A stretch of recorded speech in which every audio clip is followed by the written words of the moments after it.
Africa মহাদেশের প্রাকৃতিক পরিবেশ এবং ভূমিরূপের বৈচিত্র্য।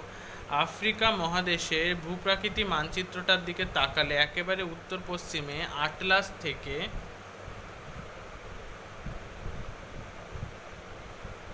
আটলাস পর্বতমালা দেখা যাবে। আটলাস হিমালয় পর্বতমালার সবচেয়ে উঁচু বা আটলাস হিমালয় পর্বতমালার মতো অত উঁচু বা বিশাল নয়। আটলাস পর্বতমালার সবচেয়ে উঁচু শৃঙ্গ হল মাউন্ট তৌবকল, 4165 মিটার। এখানে মাউন্ট তৌবকল দেখা যাচ্ছে ছবিতে।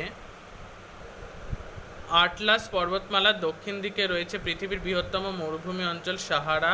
সাহারা মরুভূমির মধ্যভাগে আহাগ্গার ও টিবেস্টি মালভূমি দেখা যায়। অত্যন্ত শুষ্ক ও রুক্ষ হওয়ায় এখানে বসতি প্রায় দেখাই যায় না। সাহারা মরুভূমির পূর্ব প্রান্তে আছে নীলনদ অববাহিকা। এই নদী আফ্রিকা মধ্যভাগের হ্রদ অঞ্চল থেকে বিপুল জলরাশি বয়ে নিয়ে এসে মিশরের মরু অঞ্চলে সবুজ করে তুলেছে। নিরক্ষরেখার আশেপাশে দেখা যায় কঙ্গো নদী অববাহিকায় ঘন জঙ্গল। বৃষ্টি বেশি হওয়ায় এই অঞ্চলে জঙ্গল সারা বছর সবুজ থাকে। এখানে কঙ্গো নদীর অববাহিকা দেখা যাচ্ছে। পূর্ব আফ্রিকার ভূপ্রকৃতি একটু অন্যরকম। ভূ আলোড়নের ফলে ভূপৃষ্ঠে ফাটল তৈরি হয়েছে।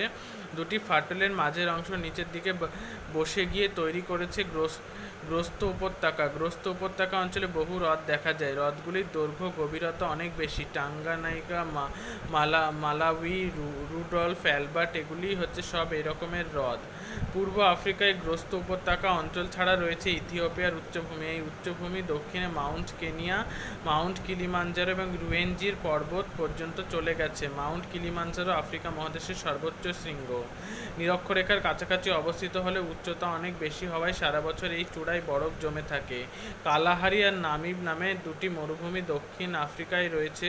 উঁচু মালভূমিতে যে তৃণাঞ্চল আছে তাকে ভেল্ড বলা হয়। একেবারে দক্ষিণ পূর্ব দিকে রয়েছে ড্রাকেন্সবার্গ পর্বতমালা।